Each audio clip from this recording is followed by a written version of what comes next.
Sejam todas bem-vindas, todos bem-vindos para mais um Papo para Casais aqui no meu canal do YouTube.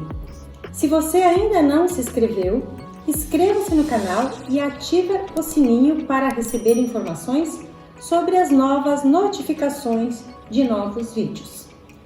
Sou Noemi Capelesso, terapeuta de casal e de famílias, e hoje eu vou trabalhar com vocês os segredos no relacionamento de casais. O que os segredos nos relacionamentos de casais podem contribuir para o bem-estar ou para o mal-estar nos relacionamentos, para a paralisação ou para a evolução dos relacionamentos. Veja, cada um de nós, cada pessoa que vem para um relacionamento, ela vem de uma família que tem uma forma de viver, uma forma de se relacionar e que, de certa forma, por muitas vezes a pessoa se envergonha do que aconteceu na sua família. E como ela se envergonha, muitas vezes ela chega a não contar para o outro o que aconteceu lá na família de origem. Ou também o que aconteceu com ele durante ou com ela durante o tempo que ele viveu antes do relacionamento.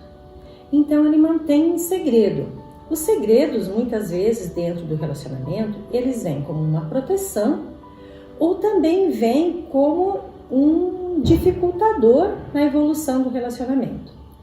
Quando as pessoas se envergonham do que aconteceu, elas vão criando um jeito de que aquele segredo, aquilo que aconteceu lá nas relações antes de estar nesse relacionamento, se mantenha lá em segredo. Porém, percebem como muitas vezes isso é difícil? Porque as pessoas que conviveram com você no tempo em que você não estava nesse relacionamento, eles conhecem a sua história, eles conhecem as coisas que aconteceram e isso, de certa forma, vai aparecendo de um jeito ou de outro. E aí a pessoa que começa a olhar para ti, a entender que algumas coisas aconteceram e você não traz para contar, para dizer o que aconteceu, acaba trazendo uma sensação de desconfiança, uma sensação de mal-estar, porque a pessoa fica sabendo de coisas por outras pessoas, né?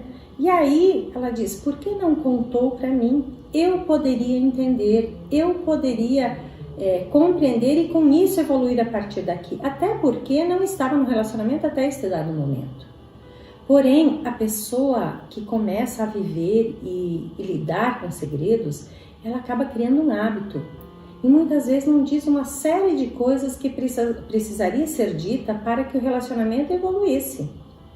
É muito comum também, ao entrar nesse novo relacionamento, manter esse mesmo padrão, né?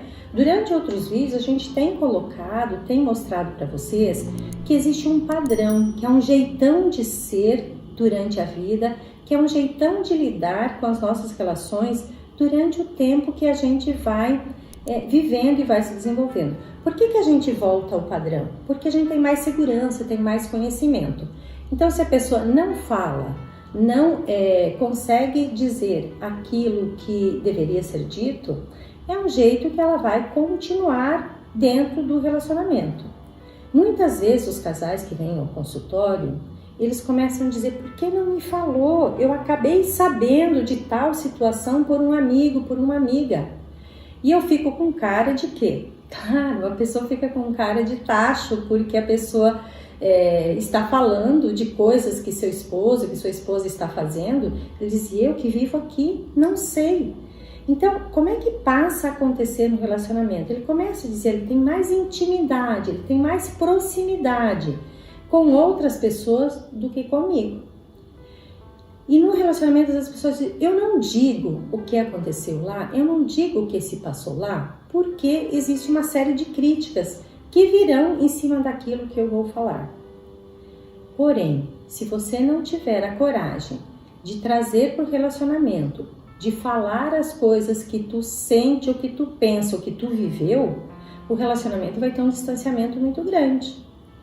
Muitas vezes as pessoas fazem negócios e não contam em casa, não falam em casa. Então a gente pode imaginar que existe aí um distanciamento. E esse distanciamento faz com que a conexão e a intimidade nas mais diversas áreas do relacionamento não aconteçam. É bem comum a gente entender que existem segredos mesmo relacionados, por exemplo, a doenças mentais, segredos relacionados à vida sexual, segredos relacionados à história dos pais, também segredos relacionados a falências financeiras, segredos também relacionados a coisas que a pessoa fez e que ela se envergonha, então ela passa a manter esse segredo. E esse segredo fica guardado e a pessoa precisa ficar mantendo esse segredo, não conseguindo ficar autêntica, ter uma entrega neste relacionamento. Então, quando vem ao consultório um segredo, por exemplo, segredo de traição, né? Traição também é uma coisa que se mantém em segredo. E como é que a gente trabalha isso? Normalmente, a gente trabalha no consultório incentivando a pessoa a ter a coragem de contar para o outro o que aconteceu, tanto na traição, quanto na falência financeira, quanto nas vergonhas familiares que surgem a partir do momento que a pessoa imagina que se contar para o parceiro o que aconteceu lá na família de origem. Por exemplo, antigamente tinha algumas coisas assim que não se falava para o outro relativa à saúde mental, porque antigamente também alguns casamentos poderiam ser desfeitos quando existia a doença na família que não tinha sido dita, que não tinha sido revelado. Muitas vezes também acontecem os segredos relacionados à fertilidade. A pessoa sabe de alguma forma que ela não pode ter filho, né? O marido, a esposa, sabe de antemão que não pode ter filho, mas imagina que se contar para o parceiro, vai perder o relacionamento, a pessoa não vai ficar com ela no relacionamento porque diz, bom, mas eu quero tanto ter filho, não pode ter filho, então ele vai para o relacionamento não falando desse segredo. E o que pode acontecer? Como é que a pessoa se sente quando ela vai para o relacionamento e daí esse segredo é revelado? Imagina você, como é que a pessoa vai lidar com isso se a pessoa quer muito ter filho e isso foi negado o segredo? Porque se fosse falado, a pessoa podia dizer, sim, tudo bem, isso acontece, a gente não pode ter filho desta forma, não pode ter filho biológico, mas a gente pode fazer adoção, a gente pode achar outros jeitos de ter esse filho. Então veja que os segredos muitas vezes são mais danosos a não revelação do que a revelação. Quando a gente pensa também nos segredos que a pessoa mantém sobre algumas coisas da família de origem, eu lembro também que muitas vezes a maternidade sozinha era uma coisa que antigamente não se falava e não se dizia quem era o pai da criança, porque muitas vezes existiam famílias que tinham um relacionamento entre primos, entre pessoas que tinham uma proximidade maior, mas que também não ficavam no relacionamento. Então a mãe acabava cuidando desse filho sozinha e por muito tempo ela não revelava quem era o pai da criança. E esse segredo permanecia para a criança também, ela carregava, porque quando perguntava, muitas vezes dizia assim, seu pai morreu, seu pai foi embora, e muitas vezes era uma pessoa muito, muito próxima, que convivia com ela por muito tempo. Existem histórias que eu acompanhei, cujo pai era o padrinho da criança.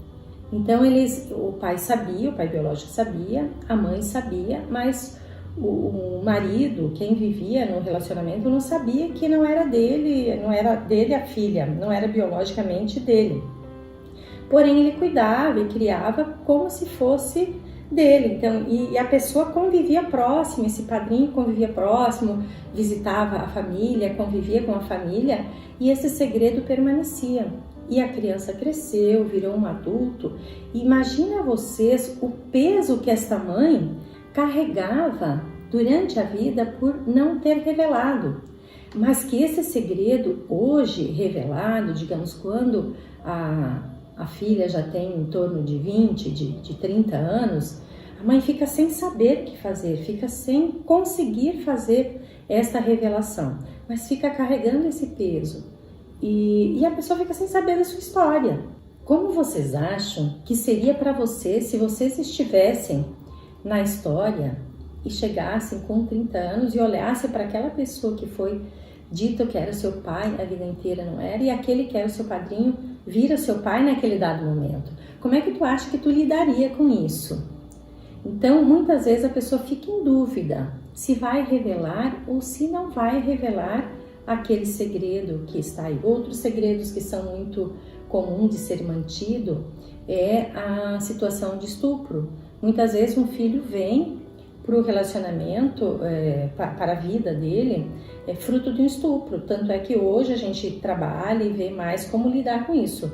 Mas a mãe fica envergonhada, se sentindo culpada, porque muitas vezes ela também não vai revelar isso para as pessoas em geral, e fica a pessoa como esse segredo, né, de não sabendo quem é o pai, como ela concebeu, como que ela veio ao mundo, né? Como que ela está ali. Então, isso também não é dito. Ou quando muitas vezes aconteceu um estupro e a pessoa não consegue falar. Muitas vezes a gente sabe, né? A gente acompanha a mídia, a gente sabe que tem muitas pessoas que sofreram abusos na infância relativo à convivência com pessoas muito próximas, que muitas vezes são até padrasto, às vezes até pai, né? Até pai, até mesmo parentes que estão próximos, que são abusadores, e este abuso acaba ficando em sigilo.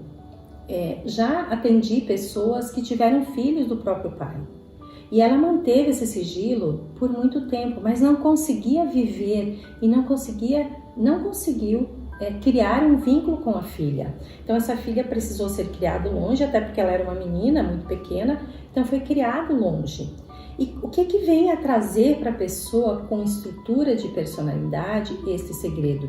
Neste caso que eu estou falando para vocês, ela desenvolveu uma grande depressão. E essa depressão fez com que ela, com a idade já de 50, quase 60 anos, ela ainda carregava essa depressão, porque ela nunca tinha conseguido falar para ninguém sobre o que havia acontecido. Sobre essa filha, porque na verdade ela teve dois filhos desse pai. Uma delas foi doada por uma pessoa que ficou distante, mas a outra foi doada por uma pessoa muito próxima. Então ela via essa filha, mas ela não conseguia estar com ela e não conseguia criar um vínculo, porque toda vez que ela olhava para essa filha, ela também lembrava da situação vivida no estupro, no momento do estupro, e que ela era resultado de estupro. Mesmo muitos anos depois, essa dor, esse sofrimento ficaram muito com ela. Também acompanhei um caso de meninas que tiveram abuso dentro de uma seita religiosa. E por muito tempo elas foram abusadas como criança, muito pequena, até o ponto dela conseguir ter fugido, ter saído ali de perto e ter buscado a sua vida fora e distante daquilo. Porém, isso ficava dentro dela. E quanto foi difícil para ela trabalhar isso. Ela não conseguia revelar para muitas pessoas o que tinha acontecido, porque todas as pessoas olhavam para ela pelos sintomas que ela desenvolveu, sintomas de muita dor, de muito sofrimento, então as pessoas viam a dor e o sofrimento, mas nunca entendiam o que tinha acontecido com ela. E como esta pessoa vai conseguir falar para o seu parceiro, como é que uma pessoa vai conseguir falar para o seu parceiro sobre isso? O fato de revelar e de haver a compreensão, isso faz com que a transformação ocorra, que ela possa dar um passo a mais, ela possa seguir um pouco mais em frente e trabalhar e cuidar dessas cicatrizes e melhorar isso e conseguir criar uma outra história.